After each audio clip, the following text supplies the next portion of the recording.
Hello friends, आज मैं आप सभी के लिए लेके आया हूँ आधुनिकता। यानी कि आज हम समझेंगे, आज की क्लास के अंदर हम समझेंगे आधुनिकता के बारे में, मॉडर्नाइजेशन के बारे में। और हम देखेंगे आज की क्लास में महत्वपूर्ण चीज़ें आधुनिकता। और साथ ही साथ हम बात करने वाले हैं किसकी फ्रेंड्स, हम बात करेंगे आधुनिकता, उससे संबंधित परिभाषा, किस प्रकार से हमारे जो विभिन्न समाजशास्त्री रहे हैं उन्होंने सामाजिकता को आधुनिकता को किस प्रकार से परिभाषित किया है, उसकी बात करेंगे। आधुनिकता की विशेषता, कैरेक्टरिस्टिक ऑफ मॉडर्नाइजेशन की बात करेंगे। लक्षण की बात करेंगे, आधुनिकता का क्या क्या लक्षण है। और बात करेंगे भारतीय समाज के परंपरागत आधार, कि भारतीय समाज के जो परंपरागत आधार है उनमें कहाँ से और कैसे आधुनिकता हमारी आती जा रही है। बात करेंगे भारतीय परंपरा के आधुनिकीकरण के बारे में, कि भारतीय समाज या भारतीय परंपरा में आधुनिकीकरण कैसे आ रहा है, या ये कहें कि भारतीय समाज की जो परंपराएं हैं उनमें आधुनिकता कैसे आ रही। ठीक है, तो फ्रेंड्स बने रहिए हमारी क्लास के साथ। चलिए डिस्कस करते हैं हम कि आधुनिकता क्या है। देखिए, जब हम बात आधुनिकता की करते हैं तो देखिए, मैं एक बहुत सरल सी बात करने जा रहा हूँ यहाँ पर, कि आधुनिकता वास्तव में, यदि हम ये कहें कि आधुनिकता क्या है आधुनिकता, हाँ? हम इस विशेष को यदि हम ध्यान से समझें, आधुनिकता, तो यहाँ पर एक कथन आता है हमारे यूक्रेन हैबरमासा, जिन्होंने कहा है आधुनिकता एक अधूरा तर्क है। देखिए, आधुनिकता आप कह किसे रहे हैं। यदि मैं ये कहूँ आपके लिए कि भाई यह आपका देश, या ये हम कह रहे हैं यह क्या है, भारत देश। ठीक है, यह क्या है फ्रेंड, भारत देश।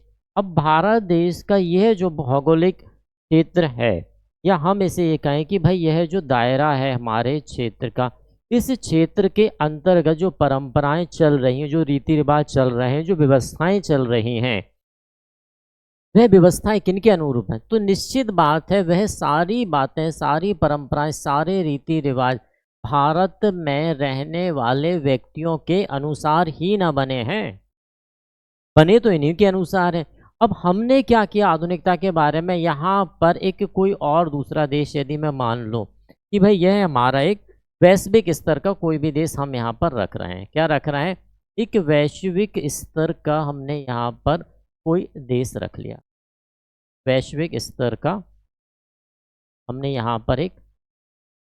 अब हम क्या करते हैं आधुनिकता के बारे में, कि भाई इस देश के अनुसार, भाई वो जो वैश्विक स्तर का देश है, अब इस देश की जो परंपराएं हैं, जो रीति रिवाज हैं, जो पहनावा है, जो खान पहन, वो कहाँ के अनुरूप बना। तो निश्चित बात आप कहेंगे सर यहाँ के अनुसार बना और यहाँ के लोगों के लिए बना। एम आई राइट और एम आई राइट, मैं सही हूँ, मैं सही हूँ।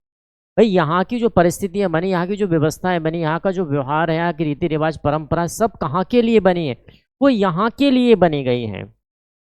यहाँ तक क्लियर, यानी कि दोनों देश आपके अलग हैं और दोनों देशों का जो भौगोलिक स्तर है, वहाँ की मांग है, वो दोनों देशों के अनुसार सही है। अब व्यक्ति की यहाँ पर क्या है, अब देखिए, अब बात हम थोड़ी सी करते हैं हमारी मानसिकता के बारे में। क्या बात करते हैं, हमारी मानसिकता, यानी कि व्यक्ति विशेष की जो मानसिकता है, वह मानसिकता क्या होती। मानसिकता यानी मस्तिष्क के अंदर चलने वाले विचारों की बात यहाँ पर की जा रही है।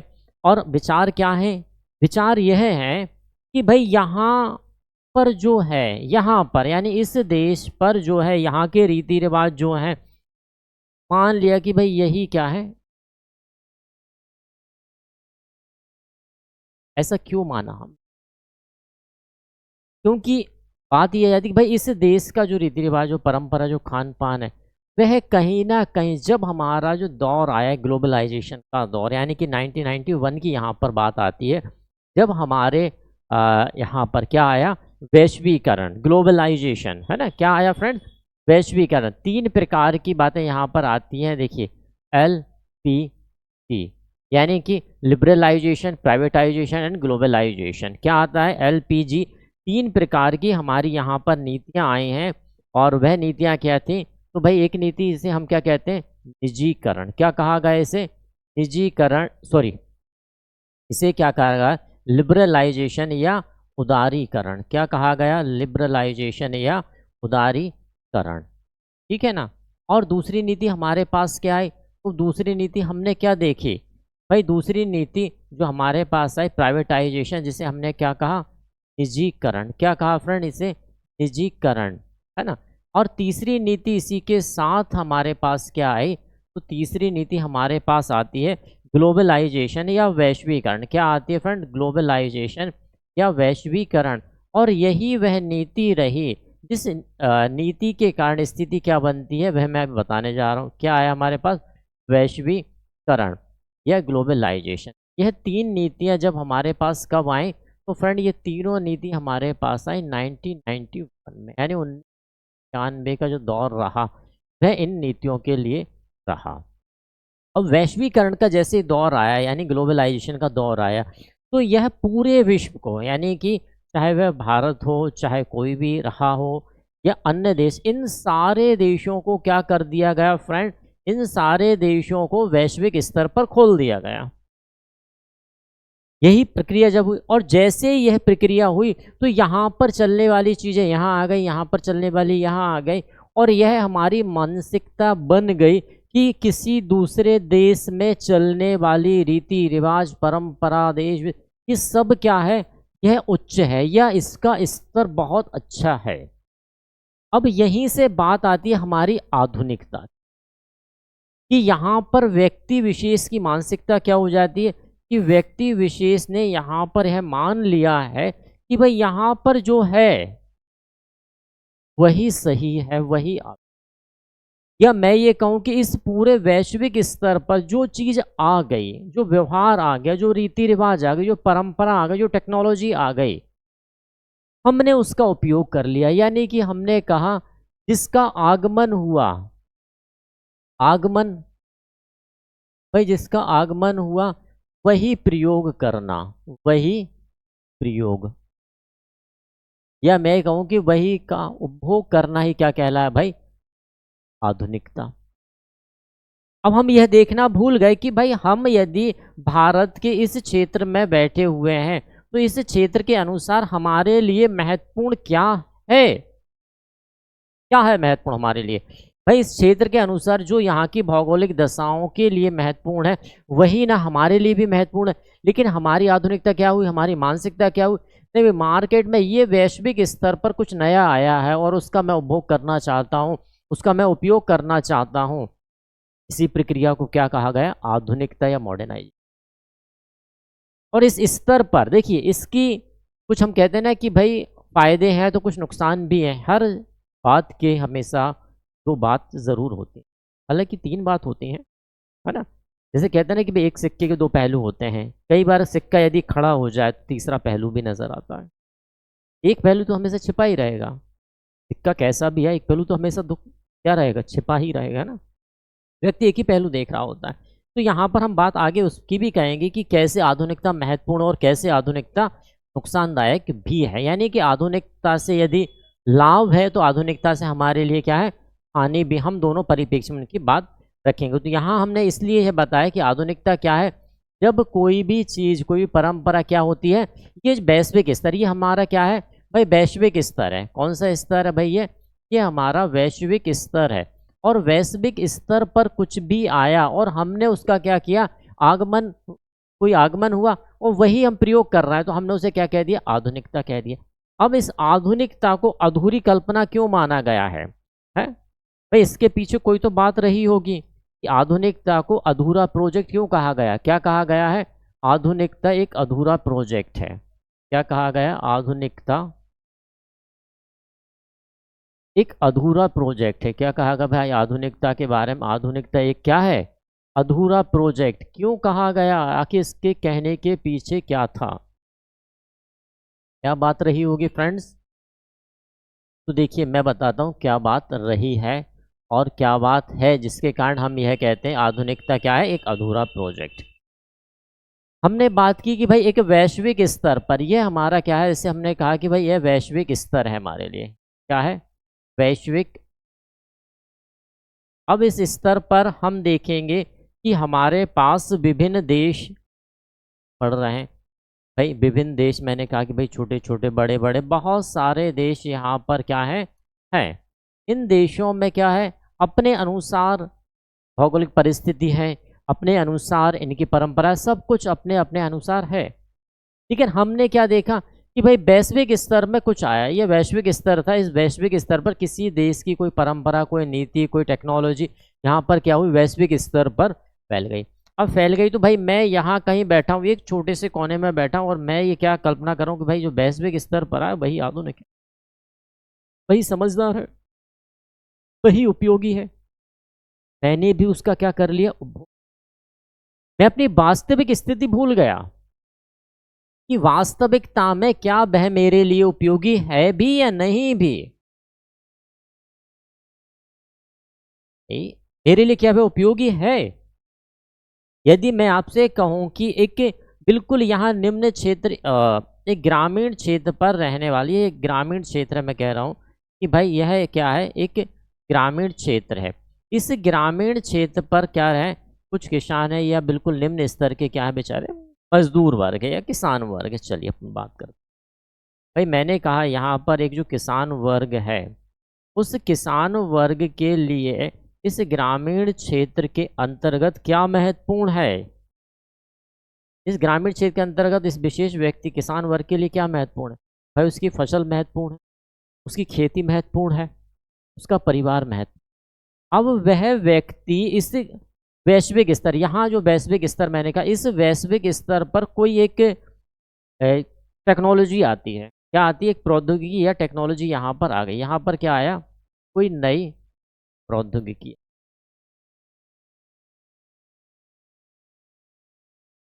प्रौद्योगिकी का क्या हुआ, आगमन। अब इस प्रौद्योगिकी का क्या इस किसान के लिए आवश्यकता है। यदि वह प्रौद्योगिकी किसान से संबंधित नहीं है तो क्या उसके लिए उपयोगी है भाई, आप कहीं कदापि नहीं। लेकिन फिर भी यह किसान वर्ग ने इसका क्या किया, उपभोग किया। आधुनिक, यह आधुनिक कि मुझे उपयोगी है भी नहीं भी, मैं उसका क्या कर रहा हूँ, उपयोग कर रहा हूँ। इसीलिए इसे क्या कहा गया, इसीलिए कहा गया इसे अधूरा प्रोजेक्ट। क्या कहा गया, इसलिए इसे अधूरा प्रोजेक्ट। यानी व्यक्ति की मानसिकता, व्यक्ति की सोच, व्यक्ति की समझ क्या हो जाती है, एक तरह से हम कहते हैं कि आधुनिकता में, किसमें, आधुनिकता में हम क्या देख रहे हैं, सिर्फ और सिर्फ, यदि मैं बात कहूँ कि आधुनिकता में हम क्या देख रहे हैं, तो आधुनिकता में आप कोई वास्तविक चीज नहीं देख रहे हैं। क्या देख रहे हैं, सिर्फ एक प्रतीक देख रहे हैं, क्या सिंबल देख रहे हैं, क्या देख रहे हैं, एक प्रतीक देख रहे हैं भाई आधुनिकता में। और उस प्रतीक के आधार पर, इस प्रतीक के आधार पर क्या मान लेते हैं कि यह ही वास्तविकता है। प्रतीक आपने देखा और प्रतीक को क्या मान लिया भाई, प्रतीक को हमने क्या मान लिया, वास्तविक मान लिया। क्या मान लिया हमने, प्रतीक को, प्रतीक को हमने वास्तविक मान लिया। और इस वास्तविकता के आधार पर, भाई ये वास्तविकता है, और इस वास्तविकता के आधार पर मैंने क्या किया, इसका उपभोग करना प्रारंभ कर दिया, या इसका उपयोग करना प्रारंभ कर दिया, उपभोग प्रारंभ कर दिया। प्रतीक ही था ना, जानकारी नहीं ना ली मैंने, प्रत्यक्ष तो नहीं ना देखा मैंने उसे, मुझे अच्छा लगा, मैंने कहा ठीक है, मैंने कि ले लेते हैं, वो करेंगे।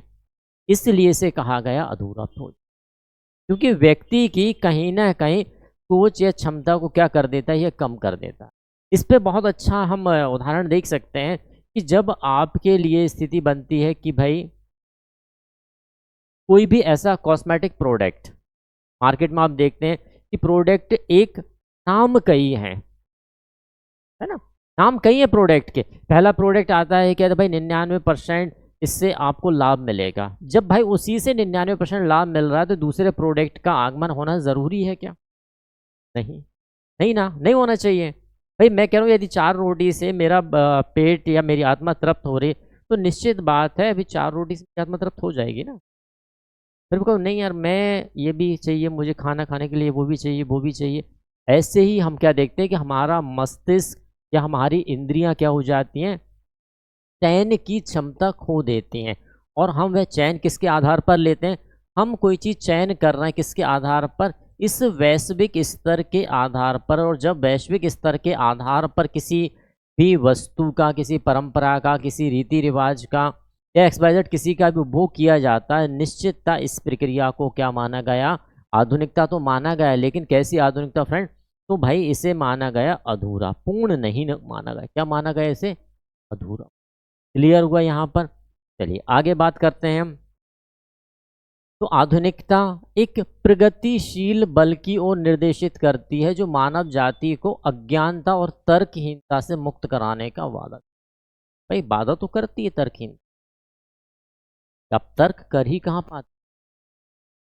यदि मैं कहूँ कि ऑनलाइन पर आपको बहुत सारी क्या दिखाई गई, इमेजेस दिखाई गई, आपने क्या देखा? क्या उस इमेजेस को वास्तविकता में आपने देखा? यदि मैं एक सरल भाषा में बात करूं आपसे कि भाई मार्केट जब आप जाते हैं शॉपिंग करने के लिए, तो आप शॉपिंग करने कपड़े को ले रहे हैं, तो कपड़े की आप क्वालिटी देखते हैं, हर एक चीज़ को क्या करते हैं, देखते हैं ना। देन आप जब सेटिस्फाई हो जाते हैं तभी ना आप उस चीज़ को खरीदते हैं। लेकिन जब मैं बात कर रहा हूँ ऑनलाइन की, तो स्थिति क्या रहती है? मार्केट में एक चीज़ है, लेकिन उसके रूप अलग अलग बता दो, और उसके कारण हमारी तर्क क्षमता क्या हो जाती है, खत्म सी हो जाया करती है। आधुनिकता का युग सामाजिक रूप से औद्योगिकीकरण और श्रम विभाजन को चरितार्थ करता है। निश्चित बात है, देखिए आधुनिकता जब आएगी, जब विभिन्न प्रकार के प्रोडक्ट बढ़ेंगे या विभिन्न प्रकार की प्रौद्योगिकी बढ़ेगी, तो निश्चित बात है औद्योगिकरण बढ़ना तो संभव है, और औद्योगिकरण बढ़ेगा तो निश्चित बात है श्रम का विभाजन तो बढ़ेगा ही बढ़ेगा। जैसे मैंने कहा ना कि एक व्यक्ति अपने सभी कार्यों को अकेला पूर्ण नहीं कर सकता है, नहीं कर सकता, तो यहाँ पर क्या होगा भाई, निश्चित बात है कि प्रत्येक व्यक्ति की योग्यता अलग है, प्रत्येक व्यक्ति की सोच अलग है, प्रत्येक व्यक्ति के विचार अलग है, प्रत्येक व्यक्ति की मानसिक तरंग या मानसिकता अलग है। उसे उसके आधार पर श्रम का क्या कर दिया गया, विभाजन कर दिया गया। यदि हम कहें कि आज के समय पर एक कपड़ा, भाई मैंने कहा कि एक कपड़ा है, उस कपड़े को पहनने योग्य है ना, पहनने योग्य बनाने के लिए क्या करना है, उसे पहनने योग्य बनाने के लिए योग्य बनाना है, पहनने योग्य बनाना। तो निश्चित बात है कपड़ा को पहनने योग्य बनाने के लिए आप देखेंगे विभिन्न स्तर यहाँ पर बने हुए। विभिन्न स्तर बने कि नहीं बने? भाई किसी व्यक्ति ने क्या किया, फ्रूट उगाया, किसी व्यक्ति ने उसे फिर बेचा, बेचने के बाद किसी व्यक्ति ने उसे साफ किया, साफ करने किसी व्यक्ति ने उसे प्रॉपर कपड़ा बनाया, किसी व्यक्ति ने फिर उसका क्या किया, एक निश्चित माप लेके उसकी कटिंग की, फिर किसी व्यक्ति ने क्या किया, उसे क्या किया, सिलाई की, फिर किसी व्यक्ति ने उसे प्रेस की, किसी व्यक्ति ने उसकी पैकिंग की, किसी व्यक्ति ने उसे सेल किया, और किसी व्यक्ति ने उसे पहना। तो आप देखेंगे कि यहाँ से यहाँ तक की प्रक्रिया में आपको कई चरण मिल रहे हैं। उन चरणों के कारण ही हमने देखा कि औद्योगिकरण में हमें क्या मिला, श्रम विभाजन। निश्चित बात है भाई, एक प्रेस करने वाला व्यक्ति या प्रेस करने वाला व्यक्ति कपड़े की कटिंग नहीं कर सकता। एक कटिंग करने वाला व्यक्ति कहने लगा कि मैं कपड़े में प्रेस नहीं करूँगा, मैं उसमें एक्सपर्ट नहीं हूँ। तो निश्चित बात है धीरे धीरे औद्योगिकरण का क्या होता गया, औद्योगिकरण और श्रम का विभाजन यहाँ हमें देखने को मिला।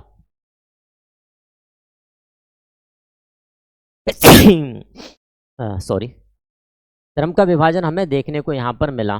ठीक है, तो यहाँ पर हमने देखा श्रम का विभाजन है, तो निश्चितता हानि और एहसास निश्चित कभी कभी स्थापित नहीं किया जा सकता। देखिए हानि भी होगी, लाभ भी होगा, दोनों चीज़ें चलती हैं। आधुनिकता, आधुनिकता शब्द अंग्रेजी भाषा के मॉडर्न शब्द का हिंदी रूपांतरण है, जिसका अनुवाद प्रचलन व फैशन। मैंने कहा ना कि जिसका आगमन हुआ, आगमन का मतलब क्या है, चलन में आ गया ना, चलन में आ गया। अब मैं चलन की आपको एक बात बताऊं, चलन या फैशन क्या होता है? फैशन किसी प्रक्रिया को देखते होंगे कि यार ये प्रक्रिया अच्छी है, अब धीरे एक व्यक्ति के द्वारा अपनाई, फिर दूसरे व्यक्ति के, फिर तीसरे व्यक्ति के, वो क्या हो गया भाई, प्रचलन में आके ऐसा ही होता है, नॉर्मल सी। अब वो नॉर्मल सी बात, जब भी कोई नया प्रचलन में आता है तो इससे तक क्या बनती है भाई, उसका थोड़ा सा विरोध होगा, है ना, या तो वह विरोध होने के उपरांत खत्म हो जाएगा, और विरोध होने के उपरांत भी यदि समाज में वह चलन में आ जाए तो निश्चित बात हम क्या कहते हैं भाई, यह चीज़ तो प्रचलन में है, ऐसा ही तो करना पड़ेगा। ऐसा नहीं किया गया तो समाज क्या करेगा, क्या कहेगा, या 4 व्यक्ति क्या कहेंगे, वो प्रचलन में आ गया तो आ गया। अर्थात जिसका वर्तमान समय में प्रचलन है वही क्या है, आधुनिकता है। चाहे वह अच्छा है अथवा बुरा है, यह नहीं व्यक्ति सोच। जैसे कि एक समय पर आप ये पाते हैं समाज में कि एक समय पर हम देखा करते थे कि संयुक्त परिवार क्या थे, संयुक्त परिवार समाज में हुआ करते थे, ठीक है ना। संयुक्त परिवार क्या थे, समाज में हुआ करते थे। लेकिन यही संयुक्त परिवार धीरे धीरे धीरे धीरे क्या हुए, एकल परिवार में परिवर्तन हो गए। कैसे परिवर्तन हो गए, एकल परिवार में परिवर्तन हो गए। आज के समय के साथ व्यक्ति क्या देख रहा है कि भाई एकल परिवार समाज में प्रचलन है, तो हम भी ना एकल में रहेंगे, हम संयुक्त में क्यों रहे। यदि आज के दौर पर जब किसी परिवार के नए सदस्य यह कहा जाता है कि भाई हम तो संयुक्त में रहेंगे, तो वह क्या कहते, नहीं नहीं हम संयुक्त में नहीं रहेंगे, हमारे लिए तो क्या है, एकल न्यूक्लियर फैमिली। क्यों भाई, ऐसा क्यों, यह तो समाज में चल रहा है, क्या समाज में चलन में, वहां पर व्यक्ति के तर्क बढ़ जाती है। वास्तविकता तो हम क्या देख रहे हैं कि अधिकांश व्यक्ति कर क्या रहे हैं, यानी कि समाज कर क्या रहा है। जैसे कि आज के समाज के बारे में क्या कहा जाता है कि समाज आज का क्या है, दिखावे पर शो ऑफ का कार्य कर रहा है। क्या कर रहा है, शो ऑफ का कार्य कर रहा है, और शो ऑफ की ही जिंदगी को हम क्या कर रहे हैं, यहाँ पर जी रहे हैं। तो यह स्थिति है कि समाज में चल रहा है, तो कहने लगे वह अच्छा है या बुरा है, हम इस चीज़ को नहीं समझते। यही हमारी क्या है, आधुनिकता है। वहीं पर डैनियल लर्नर क्या कहते हैं आधुनिकता के बारे में, तो देखिए डैनियल लर्नर का कहना क्या रहा है, इनका कहना रहा है आधुनिकता प्रगति, उन्नति की ओर संपन्नता तथा अनुकूलन की तत्परता से संबंधित मन की आकांक्षण अवस्था है। देखिए इन्होंने सीधा कहा है कि मन की अवस्था। यदि आप ये मान रहे हैं कि भाई यह चीज़, यह परंपरा वैश्विक स्तर पर चल रही है, तो यह आधुनिक मन ने माना ना, साक्षात है नहीं है, यह हमने आकलन ही नहीं की, इसकी हमने तुलना ही नहीं की। और जब हमने तुलना नहीं की, हमने सिर्फ किसकी मानसिकता को समझा कि भाई वैश्विक स्तर पर, जैसे मैंने कहा था कि भाई इस वैश्विक स्तर पर जो मानसिकता चल रही है, उसी मानसिकता को मैंने भी मान लिया कि भाई ऐसे ही समाज में यही आधुनिकता, और मैंने भी उसका क्या कर दिया, उपयोग प्रारंभ कर दिया। तो इनका कहना बिल्कुल उचित है, मन की क्या है, आकांक्षण अवस्था है। आपका मन क्या कह रहा है, उस अवस्था को ही यहाँ पर क्या कहा गया है, आधुनिकता कहा गया है। क्या विशेषताएं हो सकती हैं आधुनिकता की, तो प्रोफेसर गिडिंग्स के अनुसार यहाँ पर कुछ विशेषताओं का डिस्कशन हम करने जा रहे हैं। क्या विशेषताएं इनके द्वारा बताएं, उद्योगवाद, यानी कि विभिन्न प्रकार के जब उद्योगों का प्रारंभ हो जाता है, जैसे कि हमने कहा कि भाई यहाँ क्या था, एक ग्रामीण क्षेत्र था, ठीक है ना, या यहाँ पर एक रूरल क्षेत्र हुआ करता था। अब रूरल क्षेत्र की स्थिति क्या हुई, धीरे धीरे इसमें क्या होने लगा, या इस क्षेत्र के आसपास जो ग्रामीण क्षेत्र था, उस क्षेत्र के आसपास क्या हुआ फ्रेंड, इंडस्ट्री लगने लगी। यानी कि हमने कहा कि भाई यहाँ पर क्या हुआ, उद्योगों का प्रारंभ हो गया। यहाँ एक उद्योग लग गया, एक उद्योग यहाँ लग गया, ठीक है ना, एक उद्योग यहाँ कहीं स्थापित कर दिया गया। अब जैसे जैसे आसपास उद्योग प्रारंभ हुआ, तो उद्योग प्रारंभ होने के बाद इस गांव की स्थिति, इस रूरल एरिया की स्थिति क्या है, वाकई में ही रूरल रहेगी, रहेगी क्या। यहाँ उद्योग के कारण विभिन्न प्रकार की संस्कृति, विभिन्न प्रकार की सभ्यता का आगमन यहाँ पर इस क्षेत्र के दायरे में हो चुका है। बाहर से लोग आएंगे ना भाई, उद्योग पर ऐसा तो नहीं कि एक ही क्षेत्र के व्यक्ति उस उद्योग का कार्यान्वयन पूरा कर रहा है, नहीं होगा। कोई तकनीशियन होगा वो कहीं और से आएगा, कोई मजदूर होगा कहीं क्षेत्र से आएगा, कोई विशेष व्यक्ति होगा वो कहीं और से आएगा। तो हम यह देखेंगे कि उद्योगों के आगमन से विभिन्न प्रकार की संस्कृतियों का आगमन हुआ। जब संस्कृतियों का आगमन होगा तो निश्चितता इस रूरल एरिया की भी क्या है भाई, यहाँ की भी एक संस्कृति हुआ करती है।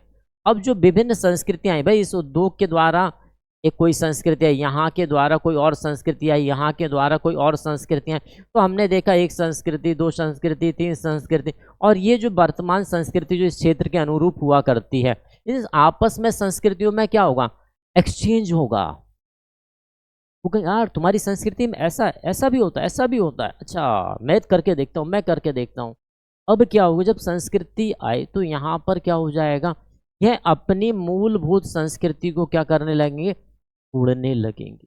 निश्चित बात है, क्या होगा, छोड़ने लगेंगे, क्योंकि व्यक्ति का जो मस्तिष्क है वह दूसरों की चीज़ों को पसंद काफ़ी करता है ना। यही एक नकारात्मक फैक्ट जब हम वहाँ पर भी देखते हैं, हमारे बायोलॉजी में भी देखते हैं, वहाँ भी देखते हैं कि मस्तिष्क कुछ ऐसे विचारों को बहुत जल्दी आकर्षण कर लेता है कि कहीं ना कहीं गलत होती। वही स्थिति यहाँ पर नहीं। तो पहला गिडिंग्स ने क्या माना कि उद्योगवाद के कारण आधुनिकता हो रही है। दूसरा यह क्या कहते हैं, प्रशासनिक शक्ति या निगरानी। दूसरा फैक्टर या दूसरी विशेषता इनके द्वारा क्या बताई, प्रशासनिक शक्ति। अब प्रशासनिक शक्ति को हम कैसे देखते हैं कि भाई हमारे पास प्रशासनिक शक्ति की बात हम कैसे करते हैं, कोई प्रशासन, जब भी हम बात करते हैं तो प्रत्येक क्षेत्र का कोई ना कोई प्रशासन अवश्य होता है, और प्रशासन अपने आधार पर उस क्षेत्र विशेष में अपनी शक्तियों का प्रयोग करता है। जब वह शक्तियों का प्रयोग कर रहा है तो हमने क्या देखा कि शक्तियों के प्रयोग में कभी कभी व्यक्ति विशेष के द्वारा उन मूलभूत शक्तियों का हनन कर दिया जाता है जो कि वहाँ के मौलिक स्तर पर हुआ करते हैं। तो यह भी एक विशेषता मानी गई। नेक्स्ट पूंजीवाद की बात की गई, कैपिटलिज्म की बात यहाँ पर गिडिंग्स के द्वारा की गई। कैपिटलिज्म यानी कि पूंजीवाद, यानी कि हम क्या बात कर रहे हैं, व्यापारिक बात की जाए, यानी कि पूंजी का एकत्रीकरण। पूंजीवाद का मूल उद्देश्य क्या रहता है भाई, पूंजी का एकत्रीकरण ना रहता है। यहाँ पर क्या रहता है, यहाँ पर पूंजी का एकत्री क्या रहता है, एकत्रीकरण। और जब बात पूंजी के एकत्रीकरण की बात आती तो हम यहाँ पर क्या देखते हैं भाई, दो प्रकार के हमें मूल रूप से वर्ग यहाँ पर देखने मिलते हैं। या तो हमें क्या मिलेगा, शोषण वर्ग और शोषित वर्ग। पूंजीवाद का मूल उद्देश्य क्या है, लाभ कमाना, और लाभ कमाने के लिए व्यक्ति क्या करता है, व्यक्ति का शोषण करता है। और शोषण के कारण हम क्या देख पाते हैं कि व्यक्ति यदि शोषण हो रहा है, शोषण हो रहा है, तो इस क्या बनेगी उसकी, ठीक है साहब जो आप कहो हम तो वो करने तैयार हैं। ऐसे ही होता है ना भाई। कभी आप ऐसे स्तर पर जाके देखें जहां पर मजदूर वर्ग किसी ठेकेदार के अंडर काम कर रहा है, वह मजदूर वर्ग कितनी बातें सुनता है उस ठेकेदार, देखिए तो आप जाइए तो समझिए, तो देखिए वहां की वास्तविक स्थिति देखिए तो सही। और जैसे ही हम देखते हैं तो वहां भी हम क्या पाते हैं कि भाई कहीं ना कहीं वह व्यक्ति पूंजीवादी, अब जब किसी के पास पूंजी का एकत्रीकरण बहुत ज़्यादा, तो वह अपने वैश्विक स्तर की प्रत्येक चीज़ का उपभोग कर सकता है कि नहीं। यहाँ पर जो स्तर बना, इस स्तर का उपभोग उस पूंजीपति के द्वारा किया जा सकता है कि नहीं, किया आपके सर, बिल्कुल किया जा सकता है। क्योंकि यहाँ की स्थिति क्या है, पैसा फेंको तमाशा देखो, यह स्थिति बनती है। और उस स्थिति के कारण यहाँ पर भाई, यहाँ पर जो मजदूर हैं उनके लिए भी लग भाई मैं भी इस प्रकार से कुछ करूँ। अब वह क्या करेगा, क्या आप सुनाते जाओ मैं काम कर रहा हूँ, ये स्थिति बनने लगती है। और हम देखते हैं कि एक परिवर्तन हमारे समाज में आने लगता है। देखिए मूल रूप से जब हम आधुनिकता की बात करें तो कहीं ना कहीं आप एक विशेष बात जरूर ध्यान रखें कि बात कहीं ना कहीं परिवर्तन से संबंधित अवश्य है, ठीक है ना। जब आप परिवर्तन को पढ़ेंगे तो आप देखेंगे परिवर्तन होने के पीछे क्या क्या जिम्मेदार हैं। तो आधुनिकता भी वहां पर आती है, क्योंकि वास्तव में कोई समाज में, कोई भौगोलिक क्षेत्र पर कोई परिवर्तन ही तो हो रहा है यहाँ पर। बस हमने उस परिवर्तन का नाम क्या दिया है, यहाँ पर आधुनिकता, मॉडर्नाइजेशन दिया है, ठीक है। तो परिवर्तन का मूल हमें ध्यान रखना है कि जब हम बात आधुनिकता की कर रहे हैं, संस्कृतिकरण का कर रहे हैं, वैश्वीकरण की बात कर रहे हैं, निजीकरण की बात कर रहे हैं, प्राइवेटाइजेशन, ग्लोबलाइजेशन, वैश्वीकरण, मॉडर्नाइजेशन, कल्चरलाइजेशन, सिविलाइजेशन, किसी भी प्रकार की जब बात की जा रही है वहाँ पर निश्चित बात है हम परिवर्तन या चेंजेस की बात अवश्य कर रहे हैं। क्लियर हुआ।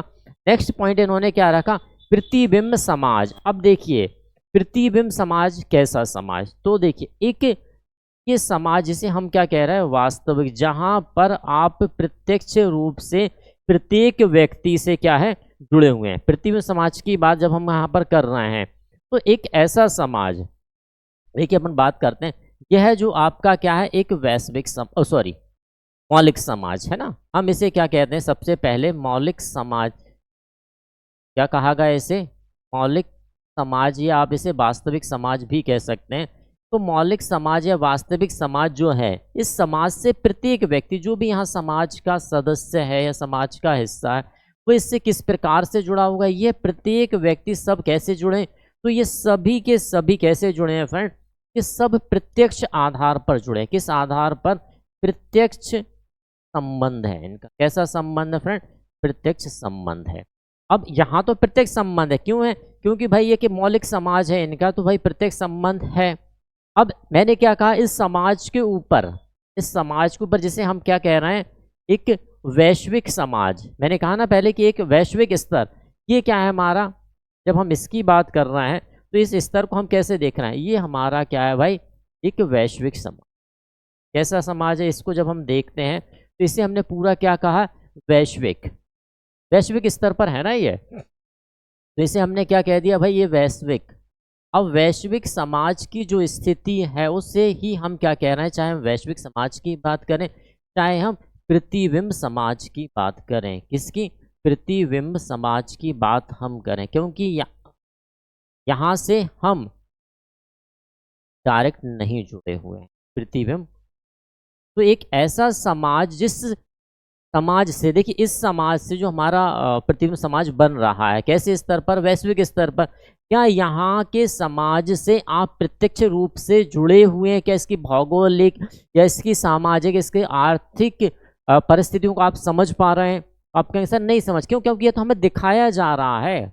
जैसे मैं कहूँ कि आप सब लोग मूवी वगैरह देखते हैं, निश्चित बात है, तो आपको जो शॉट देखा है आपने, जो दृश्य आपने देखा, आप कहते नहीं वाह क्या दृश्य है, जनरली ऐसे ही कहते हैं ना, वाह क्या फाइट है, क्या दृश्य है। तो उस दृश्य को बनाने से पहले उस कलाकार ने, उस कर्ता ने कितने रीटेक दिए होंगे भाई?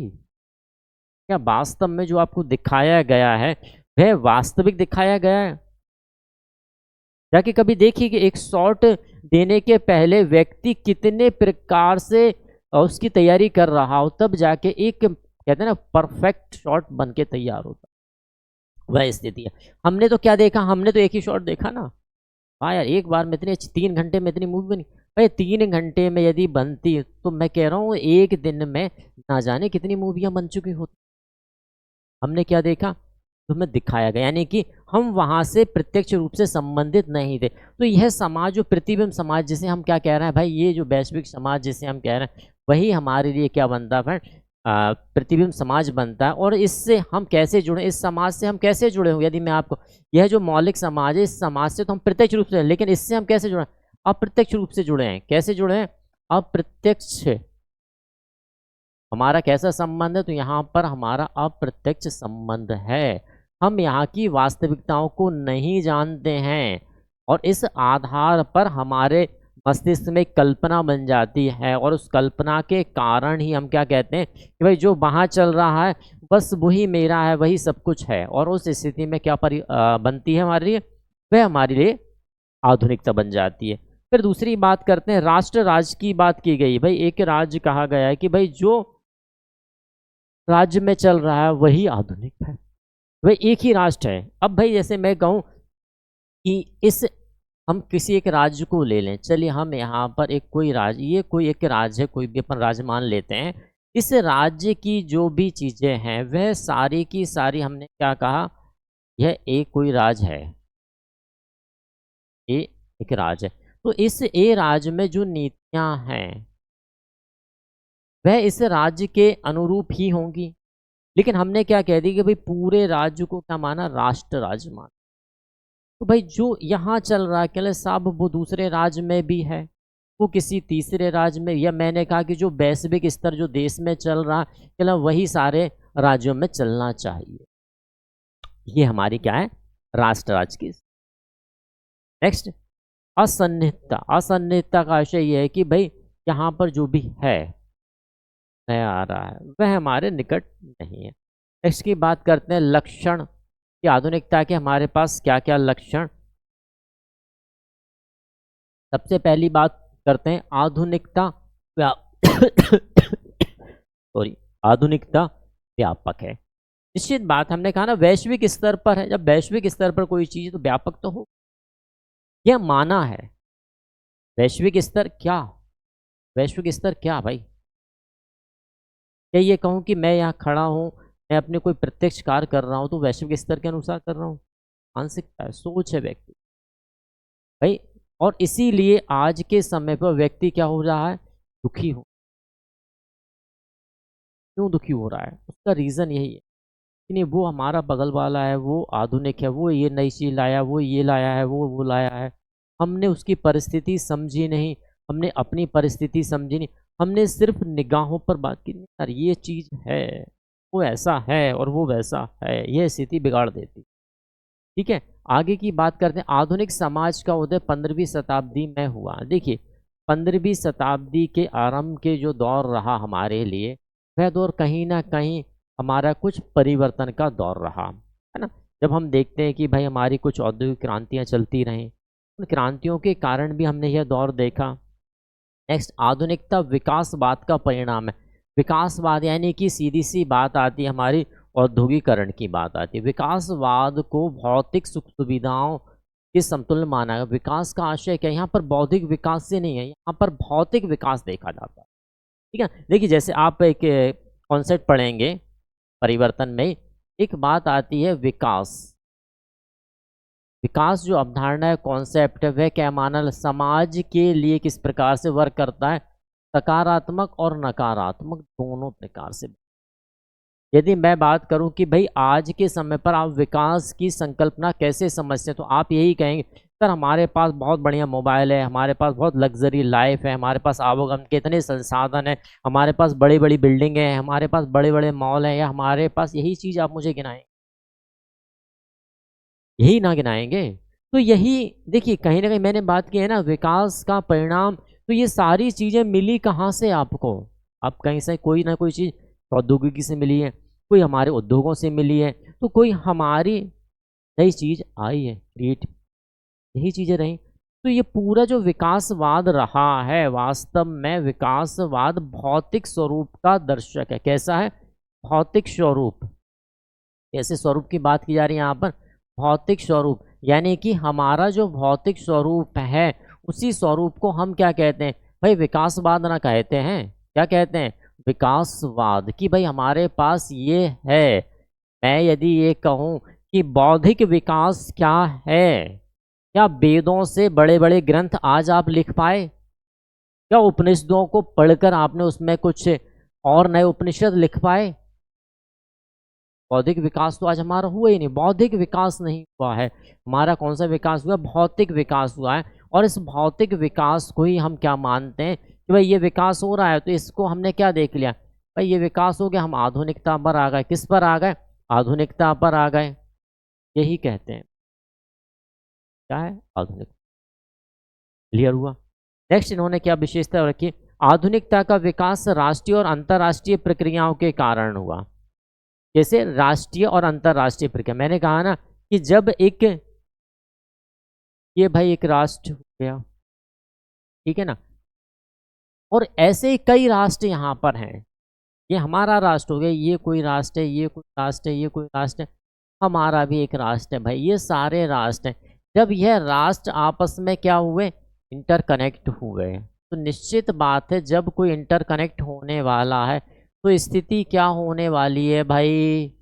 इंटरकनेक्ट होने के बाद स्थिति क्या होती है कि सभी की चीज़ें सभी जगह सर्कुलेट होंगी, आएंगी जाएंगी, सभी होंगे ना, दोनों डायरेक्शन में काम करेंगे। और जब दोनों डायरेक्शन में काम करेंगे तो क्या होने वाली है भाई? जो तेरा है वो मेरा है, जो मेरा है वो तेरा है। यही ना होगा ना? अब क्या अच्छा है क्या बुरा है, ये हम देखना भूल गए। और यदि हम इस चीज़ को देखना भूल जाते हैं तो इस क्या स्थिति हो जाती है कि भाई हमने कह दिया ना कि भाई जो तेरा है वो मेरा है। अब क्या वाकई में जो तेरा है वो अच्छा था, या जो मेरा था वो अच्छा था? ये हम देखना भूल गए, हम समझना भूल गए। क्या जो मेरी परिस्थिति थी क्या वही तेरी परिस्थिति थी? क्या जो तेरी परिस्थिति की वह मेरी परिस्थिति थी? इन चीज़ों को हम नहीं देख पा रहे हैं। क्या जो तुम कर रहे थे वो सही था, जो मैं कर रहा था वो सही था? यदि दोनों सही थे तो फिर गलत क्या था? ये सारी चीज़ें हम देखना, तर्क करना यहाँ पर खत्म हो गया और ये चला गया तो स्थिति बिगड़ेगी। तभी सामाजिक संबंधों और संघर्षों का घटक शक्ति। निश्चित बात है, कहते हैं ना कि भाई शासन चलाना तो बंदूक की नोक पर शासन चल जाएगा। आ गए। तो यहाँ पर बात शक्ति की आती है। अब शक्ति के साथ साथ स्थिति क्या बनती, कहते हैं ना कि जिसके पास शक्ति है उसके पास सब कुछ है। भले शक्ति एक अंधे के पास है, शक्ति और समझ दो अलग अलग। एक जैसे अक्सर कहा गया कि साहब शक्तिशाली वह व्यक्ति है, तो निश्चित बात है क्या कहा गया कि कोई व्यक्ति शक्तिशाली है। अब देखिए शक्तिशाली होने का तात्पर्य जो है वह पैसे से भी होता है, राजनीति से भी होता है, पद से भी होता है, किसी से भी हम मान लेते हैं। लेकिन क्या प्रत्येक शक्तिशाली व्यक्ति बौद्धिक व्यक्ति है?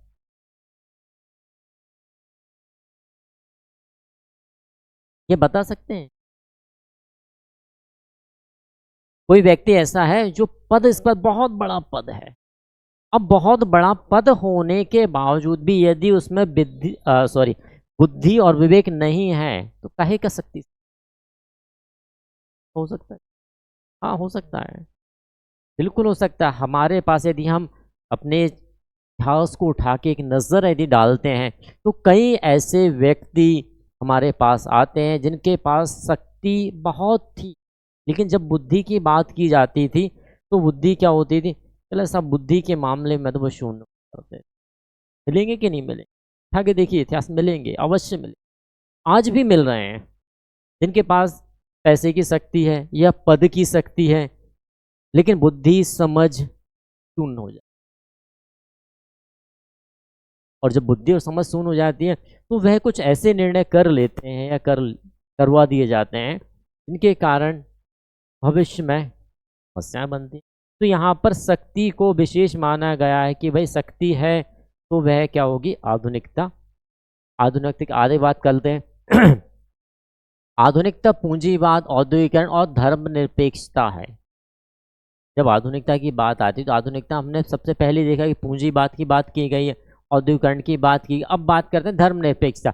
तो धर्मनिरपेक्षता की जब हम बात करते हैं तो एक बात आती है कि भाई जब भी हम उद्योग की बात कर रहे हैं तो उद्योग की स्थिति क्या बनती है, जाति आधार पर नहीं बनती। कैसे आधार पर बनती है फ्रेंड?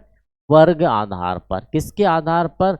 वर्ग परिस्थिति के आधार पर। और वर्ग परिस्थिति क्या कहती है कि भाई आपकी योग्यता क्या है, हमारे पास यह मांग है, यह आपकी योग्यता है तो आ जाइए, यही ना कहते हैं। उद्योग में जब आप जाते हैं तो क्या यह पूछा जाता भाई आपकी जाति क्या है? जाति यह तो नहीं पूछा जाता। क्या पूछा जाता? आपकी योग्यता क्या है, आपकी क्वालिफिकेशन क्या है, यही पूछा जाता है ना। तो आप किस पर बात कर रहे हैं? अब भाई जब आपकी जाति नहीं पूछी गई, आपका धर्म नहीं पूछा गया, क्या पूछा जाता है? आपकी योग्यता पूछी जा रही है। तो भाई धर्मनिरपेक्षता तो आ ही जाएगी। एक ऐसे स्थान पर जहां आप खड़े हैं उस स्थान पर जाति नहीं पूछी जा रही, धर्म नहीं पूछा जा रहा, क्या पूछा जा रहा है कि भाई आपकी योग्यता क्या है, तो वहां पर धर्मनिरपेक्षता होगी ही होगी। हाँ, मानसिक आधार पर धर्मनिरपेक्षता ना हो ऐसा संभव है। ठीक है, ऐसा संभव है क्योंकि देखिए प्रत्येक व्यक्ति जब वर्ग में भी जा रहा है, जब कोई भाई मैं किसी जाति से या किसी धर्म से किसी वर्ग में प्रवेश किया तो उस वर्ग विशेष में और जाति और धर्म के व्यक्ति भी होंगे। अब यदि हम लोगों की मानसिकता सिर्फ विकास पर आधारित है तो निश्चित बात है विकास पर यदि आधारित तो धर्मनिरपेक्षता पाई जाएगी। लेकिन यदि वह जाति, भेदभाव, रंग इन पर यदि आधारित है तो स्थिति क्या होने वाली फ्रेंड? सबसे ज्यादा धर्म के पाबंदी होंगी वो वहीं होंगी, सबसे ज्यादा जातिवाद होगा वो वहीं होगा।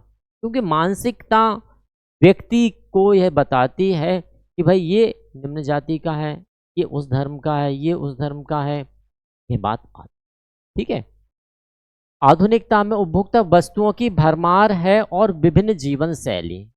उपभोक्ता वस्तुओं की भर, जैसे मैंने एक उदाहरण लिया ना कि भाई यदि कोई ऐसी वस्तु आई है मार्केट में जिसके कारण मैंने कहा कि भाई यह जो वस्तु है ये आपके 99% कीटाणु मुक्त कर देती है। अब क्या एक ही वस्तु है ऐसी?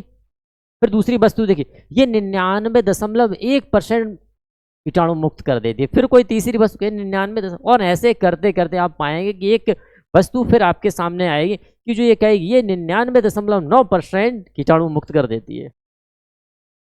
और क्या ये संभव है?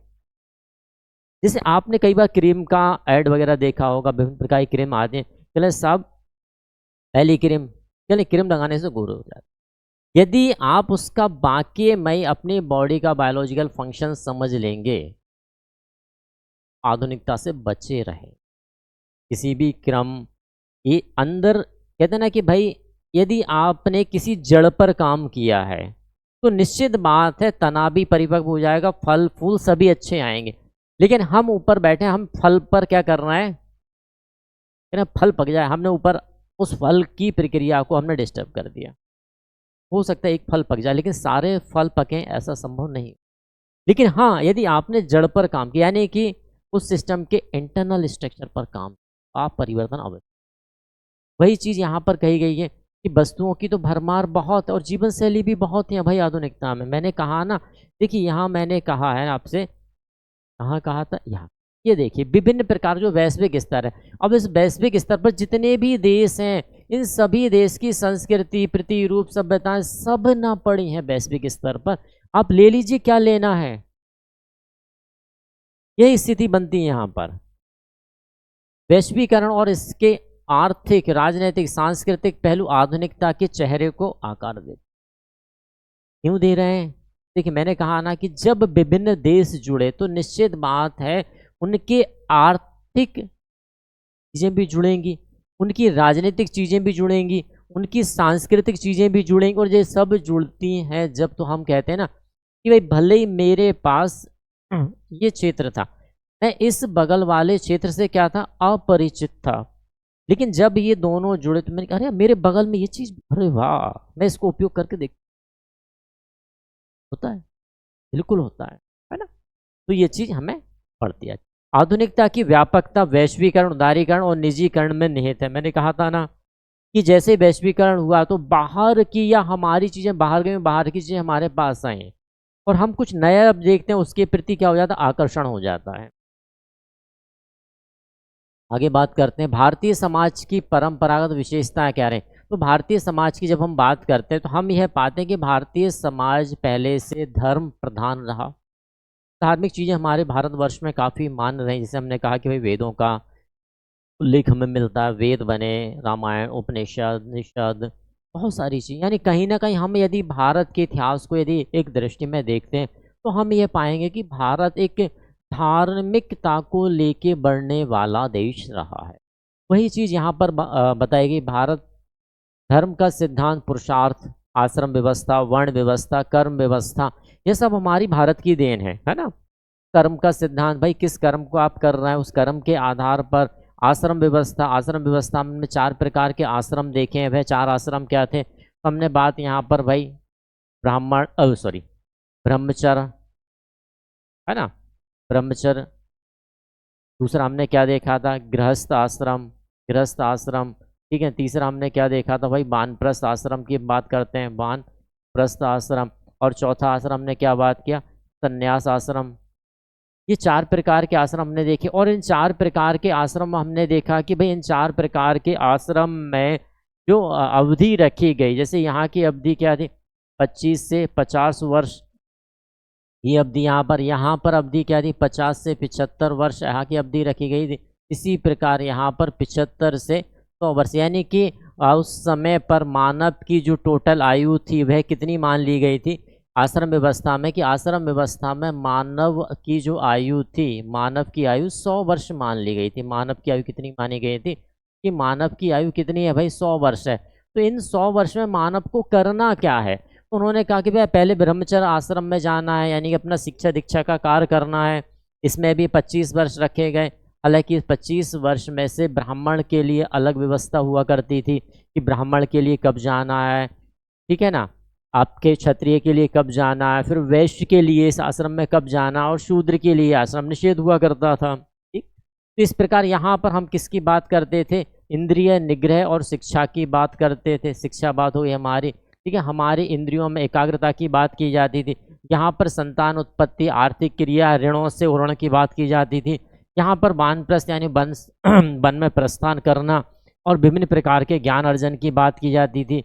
यहाँ पर क्या बात की जाती कि आपने ब्रह्मचर्य में क्या ग्रहण किया, गृहस्थ में क्या ग्रहण किया, वानप्रस्थ में क्या ग्रहण किया, वो सभी यहाँ पर अब आप बांटते जाएं, ज्ञान को क्या करें आप विस्तारित करते जाएं, और एक अंतिम समय तक क्या मिल जाएगा हमारे लिए भाई, मोक्ष मिल जाएगा। क्योंकि भारतीय परंपरा के अनुसार क्या देखा जाता है कि मोक्ष की प्राप्ति करना जरूरी है।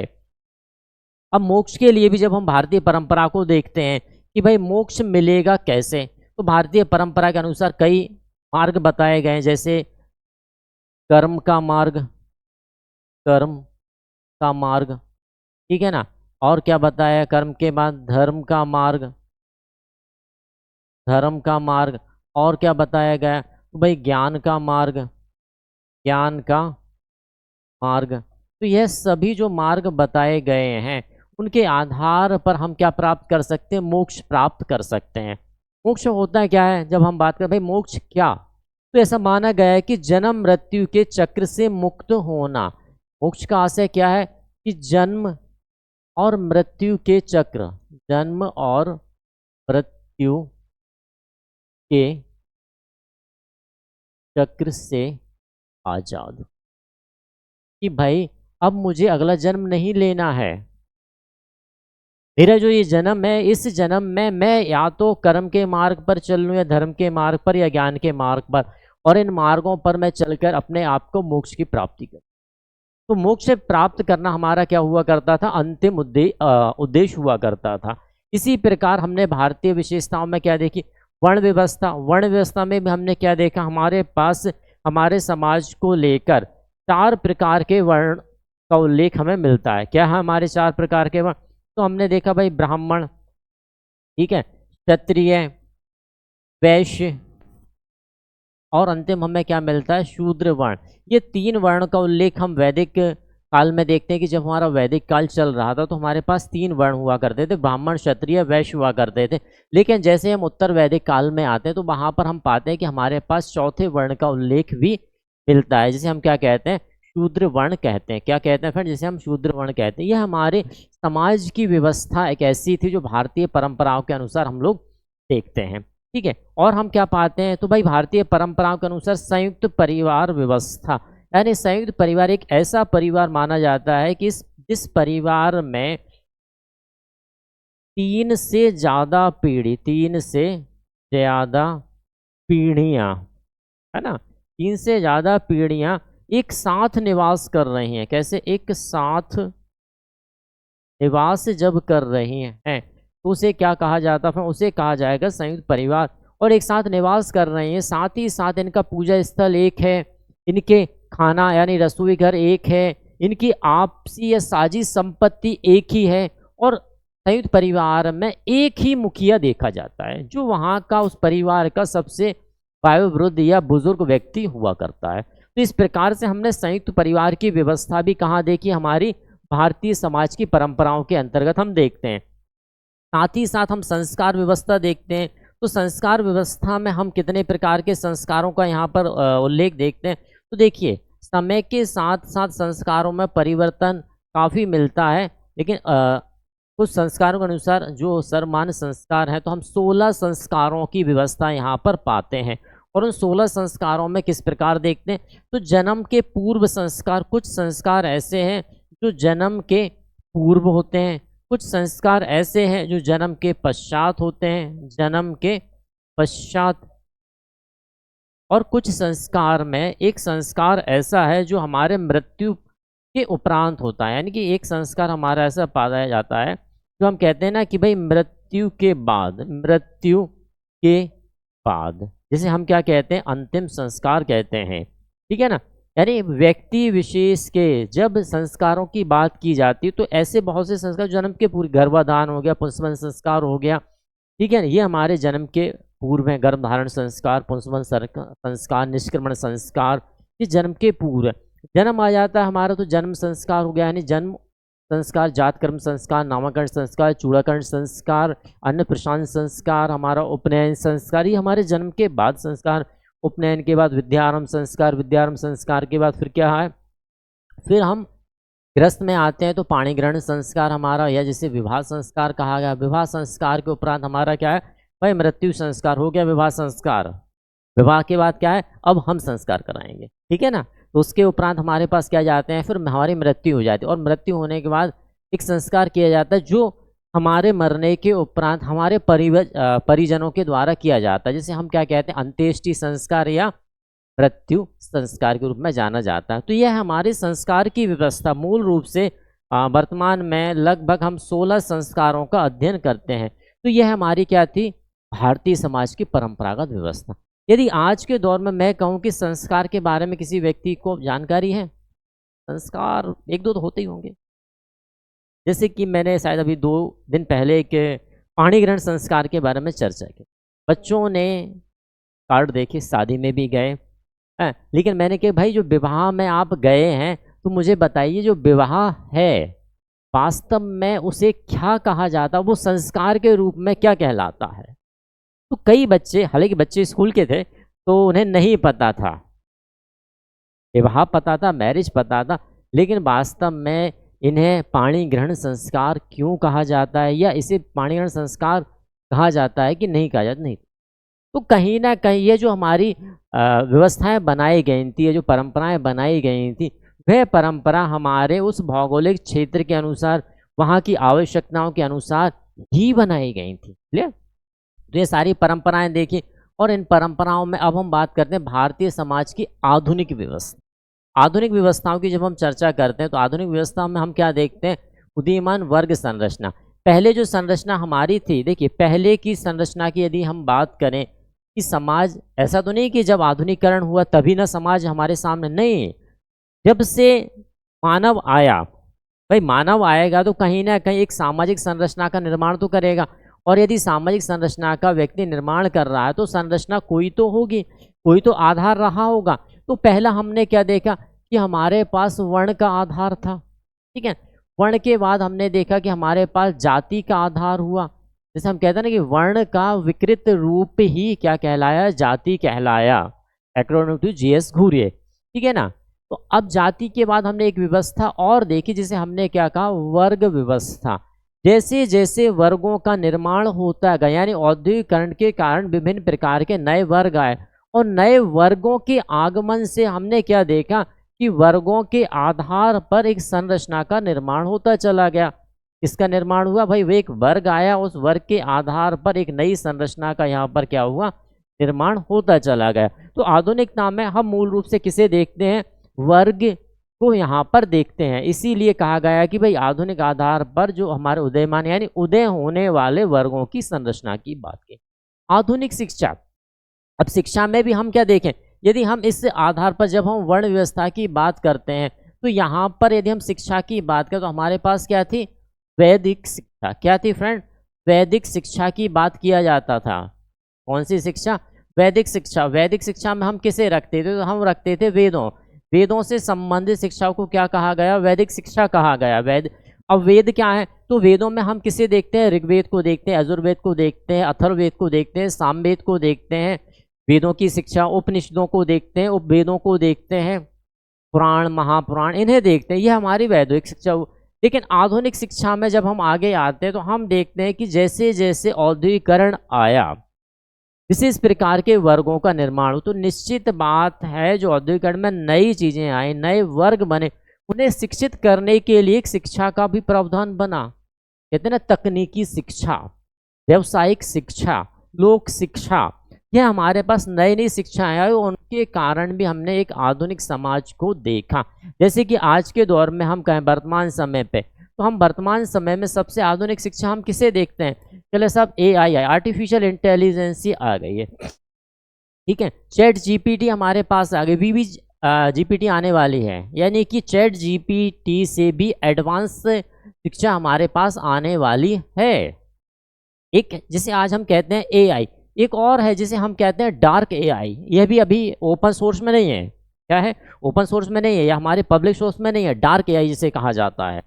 वह भी कुछ समय के बाद, जैसे आर्टिफिशियल इंटेलिजेंस हमारे पास एक आधुनिक शिक्षा के रूप में है, कुछ समय के उपरांत आप देखेंगे डार्क आर्टिफिशियल इंटेलिजेंस हमारे सामने आने वाली है।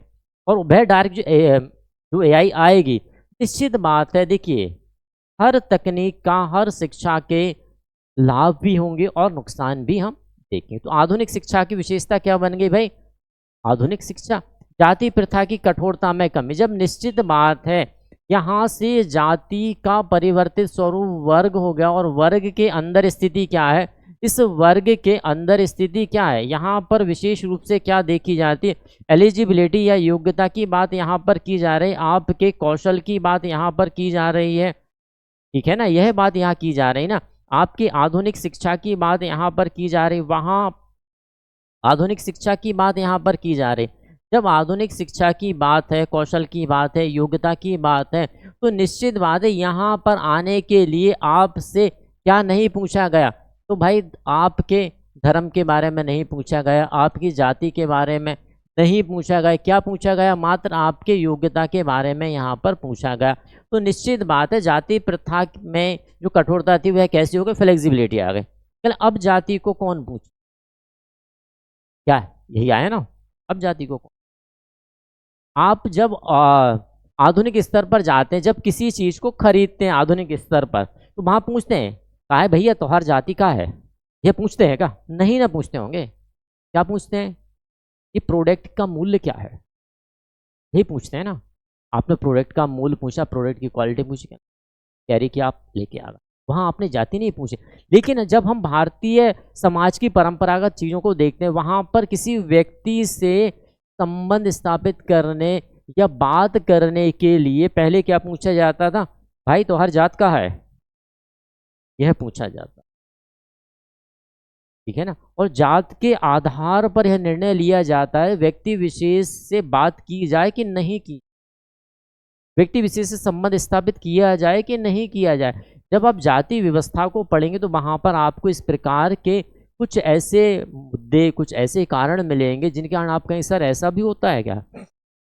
जाति के आधार पर निश्चित किया जाता था कि व्यक्ति विशेष के यहाँ पानी पीना कि नहीं पीना, और पानी पीना तो खाना खाना कि नहीं खाना, और खाना खाना तो किस प्रकार का भोजन लेना, सूखा लेना है कि पका लेना कि कच्चा लेना है। एक महत्वपूर्ण पुस्तक है, आपने यदि पढ़ी हो, रॉ एंड कुक्ड, ठीक है ना, विचारक मुझे ध्यान नहीं आ रहा है, उस बुक में बताइए भाई किस व्यक्ति के लिए कच्चा भोजन देना है, किस व्यक्ति के लिए पका भोजन, कब कच्चा खाना है कब पका खाना है, ये भी बहुत बातें हैं। जाति व्यवस्था को जब हम समझेंगे ना, बहुत देखना पड़ेगा। पेशे की बहुलता, देखिए यहाँ पर पेशे यानी कि व्यवसाय की बात की जा रही है, जैसे औद्योगिकरण आएगा तो निश्चित बात है विभिन्न प्रकार के वर्ग बनेंगे, तो निश्चित रूप से विभिन्न प्रकार के पेशे भी तो बनेंगे। धार्मिकता में कमी, देखिए जब व्यक्ति वर्ग में आ जाता है उसे पता चल गया कि भाई यहाँ पर धर्म का कोई अर्थ नहीं है, योग्यता को मूल अर्थ माना गया, और जब योग्यता को मूल अर्थ माना गया तो वह धर्म से धीरे धीरे क्या हो जाता है, पीछे हटता चला जाता है। यह धर्म से ये कह सकते हैं कि धर्म से वह क्या कर लेता है, थोड़ी सी दूरियां बना लेता है, और उन दूरियों के कारण ही हम देखते हैं कि यहाँ पर जो धार्मिक चीज़ें हैं वह क्या हो जाती हैं, उनमें कमी आने लगती है। भारतीय समाज में परंपरागत आधार हमारे क्या रहा है, तो देखिए ये हम डिस्कस कर चुके हैं। दार्शनिक आधार पर हम क्या देखते हैं, आश्रम व्यवस्था, पुरुषार्थ व्यवस्था। अच्छा, पुरुषार्थ व्यवस्था में क्या आता है, तो धर्म अर्थ काम मोक्ष। पुरुषार्थ व्यवस्था जब हम देखते हैं, है ना, यहाँ पुरुषार्थ व्यवस्था में हम क्या देखते हैं, तो यहाँ पर हम देखते हैं फ्रेंड धर्म अर्थ काम और मोक्ष, ठीक है ना। ये चार, यदि मैं बात करूं कि हमारे भारतीय समाज की जो कुछ चीज़ें हैं उनमें चार का आंकड़ा बहुत महत्वपूर्ण है। 4 वेद, 4 वर्ण, 4 आश्रम, 4 पुरुषार्थ, 4 धाम, 4 युग। काफ़ी अच्छा है ना याद रखने के लिए। भाई वेद कितने हैं, 4, कौन कौन से, ऋग्वेद है, अथर्ववेद है, यजुर्वेद है, सामवेद है। वर्ण कितने, 4, ब्राह्मण क्षत्रिय वैश्य शूद्र, ठीक है। आश्रम कितने, 4, ब्रह्मचर्य आश्रम, गृहस्थ आश्रम, वानप्रस्थ आश्रम, संन्यास आश्रम। युग कितने हैं हमारे, सतयुग, द्वापर, त्रेता और कलयुग, ठीक है। तो 4 का आंकड़ा। और इस तरह पुरुषार्थ की हम बात करते हैं तो धर्म अर्थ काम मोक्ष। और यदि मॉडर्न स्तर पर बात करें कि भाई हम किस प्रकार से बटे हुए हैं, जनरल, ओबीसी, एससी, एसटी, वहां भी 4 हैं भाई। 4 का आंकड़ा कितना अच्छा है। चलिए, पुरुषार्थ का आशय क्या है, जब हम बात पुरुषार्थ की करते हैं, पुरुषार्थ यानी पुरुष का अर्थ, पुरुष रूप में जन्म लेने के उपरांत एक पुरुष का अर्थ क्या है। तो सबसे पहले यहाँ बताया कि भाई पुरुष ने जन्म तो ले लिया, अब उसे क्या करना है, धर्म करना है, फिर क्या करना, अर्थ कमाना, अर्थ यानी पैसा कमाना। उसके लिए पैसा कैसे कमाना, तो भाई पैसा भी धर्म के मार्ग पर चल रहा है, सॉरी धर्म के मार्ग पर चलकर ही उसे अर्थ का अर्जन करना। फिर काम, काम यानी कि यहाँ पर गृहस्थ आश्रम में संतान उत्पत्ति या शारीरिक आवश्यकता या यौन क्रियाओं की जो क्रियाएं उन्हें क्या काम, इन सब पर चलते हुए भी हमें क्या प्राप्त करना, मोक्ष प्राप्त करना, यानी कि जीवन मृत्यु के चक्र से आज़ादी प्राप्त करना है। अगले बार यदि मैं इस बार मर जाऊं तो मुझे अगला जन्म ना मिले, इसे क्या कहा गया, जन्म मृत्यु, इसे ही कहा गया मोक्ष कहा गया। और मोक्ष प्राप्ति के लिए हमारे पास क्या साधन है, तो ज्ञान मार्ग साधन, धर्म मार्ग मार्ग है और कर्म मार्ग। फिर हालांकि उनके बाद और भी हमारे पास कई मार्ग ऐसे आए हैं, वो भी हमारे पास कर्म पुनर्जन्म का सिद्धांत, ऐसा कहा जाता है हमारे दार्शनिक परंपराओं में कि जैसा कर्म आप करेंगे, कहते ना, जैसा आप कर्म करेंगे वैसा फल देगा रे भगवान। ये है गीता का ज्ञान, पढ़ा है ना अपन ने, कि जैसा कर्म करेगा, कर्म किए जा, फल की चिंता ना कर रहे इंसान, जैसा कर्म करेगा वैसा फल देगा भगवान। ये है गीता का ज्ञान, ठीक है। जिस प्रकार से यहाँ पर कर्म के सिद्धांत को रखा गया है। संस्कार, तो यहाँ पर हम देख चुके हैं संस्कार, जैसे कि 16 संस्कारों को मैंने बताया कि भाई कुछ संस्कार जन्म के पहले हैं, कुछ जन्म के उपरांत है, और एक संस्कार जो मृत्यु के उपरांत है। आत्मा की अमरता, ठीक है, आत्मा की अमरता की जब हम बात करें तब भी हम गीता में देख सकते हैं, नैनम छिन्नम निस्तारणी, यानी आत्मा अमर है। मरता क्या है, कहते शरीर मरता है, आत्मा तो अमर है, ना आत्मा मर रही है, ना जल रही है, ना किसी शस्त्र से जा रही है। आत्मा की अमरता की यहाँ पर बात कही गई है, कैसे, हमारे दार्शनिक काम है लेकर, है ना। फिर हम बात करते हैं संगठनात्मक आधार, यानी संगठन के आधार पर हमारे पास क्या व्यवस्थाएं थी, तो वर्ण व्यवस्था, जैसे मैंने बात की ब्राह्मण क्षत्रिय वैश्य शूद्र, जाति व्यवस्था। जब वर्ण व्यवस्था धीरे धीरे क्या हो गई, विकृत हो गई, है ना, तो फिर एक हमारे पास नई व्यवस्था है, जिसे हमने क्या कहा, जाति व्यवस्था है, कास्ट सिस्टम कहा। फिर हम आगे देखते हैं भाई जाति व्यवस्था जैसे हमारे पास बनी, तो फिर एक व्यवस्था देती है जजमानी व्यवस्था, जिसे समाजशास्त्र में विलियम एच वाइजर के द्वारा लाया गया है। और जजमानी व्यवस्था में हम क्या देखते हैं, यहाँ पर दो प्रकार के वर्गों का उल्लेख हमने देखा कि जब हम जजमानी व्यवस्था देख रहे हैं तो यहाँ पर दो देखे। पहला क्या देखा हमने कि एक रहेगा हमारे पास क्या, जजमान, जजमान, और दूसरा प्रजा, यह जिसे बहुत से शब्दों से जाना जाता है, प्रजा, कमीन, है ना, बहुत शब्द। जजमान व्यक्ति वह है जो क्या ले रहा, सेवा लेने वाला व्यक्ति, क्या है, सेवा लेने वाले व्यक्ति को क्या कहा गया, जजमान। सेवा लेने वाला, सेवा क्या है, लेने वाला क्या कहलाया, वह व्यक्ति कहलाया जजमान। और प्रजा क्या, सेवा देने वाला व्यक्ति, कैसा, सेवा देने वाला व्यक्ति क्या कहलाया भाई, वो प्रजा या कमीन के नाम से जाना जाता था, प्रजा सेवा देने वाला व्यक्ति। तो जजमान व्यक्ति जो सेवा ले रहा है, और इन दोनों में क्या है, यहाँ पर पारितोषण, यदि मैंने आपको सेवा दी तो इसके बदले में यहाँ पर पारितोषण नहीं हुआ करता था, बल्कि पारितोषण कैसा था कि भाई जिस प्रजा ने इस जजमान के यहाँ सेवा दी, तो निश्चित बात है यह जो जजमान व्यक्ति है, वह जजमान व्यक्ति जब इसकी आवश्यकता होगी, जिसके द्वारा सेवा दी गई है, उस समय पर यह जजमान व्यक्ति उसकी क्या करेगा, आवश्यकता की पूर्ति कर देगा।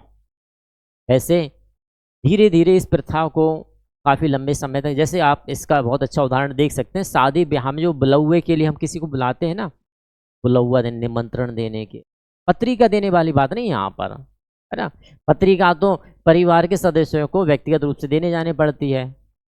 आपने भंडारा कराया तो भंडारे में आपने बुला लिया कि जाओ भाई कॉलोनी के इतने इतने व्यक्तियों को बुलवा लेना, वो व्यक्ति गया बेचारा उठा के उसने बुलवा लिया, चल तेरे परिवार को भी ले आना, तेरे परिवार को भी खाना भोजन यही न करना है। तो ऐसा जो व्यवस्था पाई जाती है। अच्छा, जो जजमान व्यक्ति रहता, जजमान सॉरी यहाँ पर जो व्यक्ति है ना, प्रजा या कमीन जिसे कहा जा रहा है, यह एक साथ कई जजमानों को अपनी सेवाएं दे सकता था। ऐसा नहीं कि नहीं भाई एक जजमान है तो भाई मुझे सिर्फ उसी को सेवा देनी, नहीं। यदि इस जजमान को कोई समस्या ना हो तो यह व्यक्ति जो सेवा देने वाला है वह एक साथ एक गांव में 2, 3, 4 या गांव से परे दूसरे गांव में भी अपनी सेवाएं दे सकता था। बस ये है कि किसी जजमान को आपत्ति नहीं होनी चाहिए। यदि होती है तो निश्चित बात है व्यवस्था क्या हो जाएगी, भाई मुझे आपत्ति है, यदि कोई व्यक्ति मुझे सेवा दे रहा है और मेरी सेवा में कोई परेशानी उत्पन्न हो रही, तो मैं निश्चित तौर पर उस व्यक्ति विशेष से जिससे मैं सेवा ले रहा हूँ उसे मना ही कर दूँ कि भाई आप वहाँ मत जाया करें, मुझे परेशानी है, या तो पहले मेरी सेवा करके जाइए फिर आप जाइए। ऐसी व्यवस्था हमने क्या कहा, जजमानी व्यवस्था कहा। संयुक्त परिवार हम देख चुके हैं कि संयुक्त परिवार जहाँ पर 2, 3 और ज़्यादा से ज़्यादा 4 पीढ़ी एक साथ निवास कर रही हैं, सामूहिक संपत्ति है, सामूहिक खान पान है, सामूहिक रसोई है, सामूहिक पूजा स्थल है, उसे हमने क्या कहा, संयुक्त परिवार। विवाह, यह भी हमारी संगठनात्मक व्यवस्था है, संगठनात्मक आधार के रूप में हमने यहाँ पर। नेक्स्ट, भारतीय परंपरा में आधुनिकीकरण। चलिए, भारतीय परंपरा में जब आधुनिकीकरण की बात आती है तो हमारे योगेन सिंह का नाम अवश्य आता है। मॉडर्नाइजेशन ऑफ इंडियन ट्रेडिशन की पुस्तक के बारे में ज़रूर जिक्र आता है। पुस्तक जो है भारतीय परंपरा का आधुनिकीकरण कब प्रकाशित, तो 1973 में प्रकाशित जो पुस्तक रही। बहुत अच्छा कहा गया कि जो परंपराएं रही भारतीय समाज की, उन परंपराओं में आधुनिकीकरण के कारण कहीं ना कहीं परिवर्तन अवश्य देखने को हमें मिलता है। ठीक है ना, जो प्रक्रिया है सामाजिक मूल्यों और मानदंडों पर इसके प्रभाव की जांच करता है। नेक्स्ट ये है कि थीसिस इस आधार पर आधारित की गई कि आधुनिकीकरण एक समरूपकारी शक्ति नहीं है जो सांस्कृतिक विविधता को नष्ट कर देती है, बल्कि यह एक जटिल और बहुआयामी प्रक्रिया है जो पारंपरिक संरचनाओं के साथ साथ बातचीत करती है और उन्हें अनोखे तरीके से बदल देती है। ये तो वही बात हो गई ना कि मेरे घर में कोई रहने आया और उसने पूरा प्रयास करके मुझे ही बदल दी। यही ना बात हुई, बिल्कुल यही बात हुई। ठीक है ना हाँ यही। चलिए आगे बात करते हैं भारतीय परंपरा का आधुनिकीकरण। इसका हम थोड़ा सा हिस्टोरिकल पर्सपेक्टिव की बात कर लेते हैं। तो हिस्टोरिकल पर्सपेक्टिव क्या रहा, ब्रिटिश शासन की स्थापना के दौरान आधुनिकीकरण।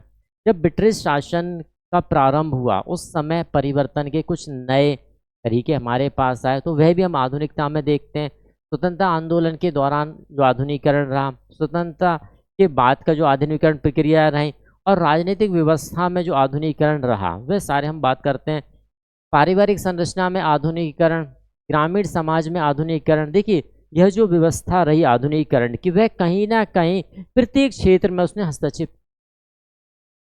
अब हस्तक्षेप क्यों कर पाई, तो निश्चित बात है यदि मैं कहूँ कि मैं प्रत्येक दिन आपके पास आ रहा हूँ और आपसे कह रहा हूँ जाग तो रहो, स्थिति क्या होगी, एक दिन तो कभी आप जागेंगे।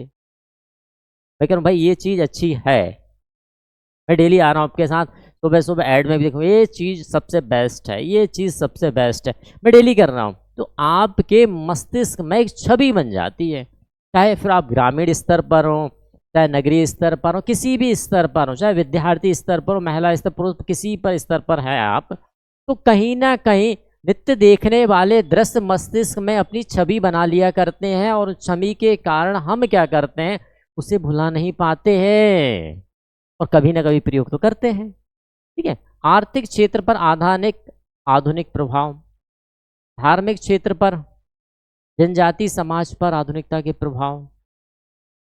तो यहाँ पर हम प्रत्येक स्तर पर हमने देखा कि आधुनिकता किसी भी क्षेत्र से अनछुई नहीं रहे। प्रत्येक क्षेत्र, जो भी हम क्षेत्र विशेष देख रहे हैं, आज भी हम वही देख रहे हैं कि आज भी यहाँ पर एक ही बात आती है, मुझे ध्यान आता है हिस्टोरिकल एक मोमेंट्स, जहाँ पे कहते हैं ना कि जो शिवाजी के काल में क्या हमारा झंडा अटक से कटक तक लहराए। आधुनिकता भी वही ध्यान आती है कि आधुनिकता भी पहले केंद्र से बिल्कुल निम्न स्तर पर और निम्न क्षेत्र के निम्न स्तर पर भी पहुँच गई, क्योंकि कुछ ऐसी प्रौद्योगिकी रही हमारे पास, कुछ ऐसी तकनीक आती गई जिसके कारण चाहे हमारा एक समझदार वर्ग हो, चाहे हमारा नासमझ वर्ग हो, कोई भी वर्ग हो, प्रत्येक स्तर पर आधुनिकता के शिकंजे में वह आता जा रहा। हालांकि इसके कुछ अच्छे पहलू भी हैं और कुछ नकारात्मक पहलू भी हैं, लेकिन व्यक्ति की मानसिकता के कारण हम नकारात्मक पहलू, क्योंकि देखिए व्यक्ति त्वरितता किस पर रखता है, कहते हैं सरल सरल सरल आसान चीज़ों से लगती है। आप कभी भीड़ में सफ़र करने जा रहे हैं और जैसे ही आप ट्रेन के अंदर प्रवेश करते हैं आपको पहली सीट खाली मिल जाती है, तो आप क्या, अरे वाह मैं तो लकी हूँ पहली। और आप बैठे, और जैसे ही आप बैठते हैं वो सीट नीचे गिर जाती है, तो स्थिति क्या रहेगी, क्या होने वाली है? यही है आधुनिकता कि वो सीट खाली मिल गई। हमने ये नहीं समझा यार ये हुआ कैसे। जैसे मेरे साथ एक वाक़या हुआ था, मैं आपको वाक़या बताता हूँ। मैं कहाँ से आ रहा था? महोबा से। महोबा से मैं रिटर्न आ रहा था, तो महोबा स्तर पर मैं जल्दबाज़ी में एक ट्रेन में चढ़ा। अच्छा, वो ट्रेन कहाँ जाने वाली थी? मुझे झांसी जाना था और ट्रेन इलाहाबाद रूट पे आने वाली थी। और मैं बैठा ट्रेन में कि आज ट्रेन खाली है, जबकि अधिकांश स्थिति ये हुआ करती ट्रेन खाली नहीं हुआ करती। मैंने कहा आज ट्रेन खाली है, खाली है, अब ये चुप बैठ जाए। और बैठ कर मुझे पता था कि महुआ से झांसी के लिए 3 से 4 घंटे, और 3 से 4 घंटे के बाद मैं उठता हूँ। मैंने कहा हाँ भाई, झांसी आने में कितना टाइम है? आसपास वाला से पूछा मैंने, कहना सब झांसी निकली हो तो 8-9 घंटे हो चुके हैं। यही आधुनिकता है कि जल्दबाजी में आपने तर्क। चलिए फ्रेंड्स, आई होप आपको वीडियो पसंद आए। वीडियो पसंद आती है ज़्यादा से ज़्यादा शेयर करें, हमारे चैनल को सब्सक्राइब करें और बेल आइकन को ज़रूर प्रेस। और कोई डाउट है, कोई कमेंट्स हैं, बिल्कुल आप हमें भेज सकते हैं। मैं कमेंट्स को रीड करता हूँ और आपके जवाब भी देता हूँ। Thanks for watching this video.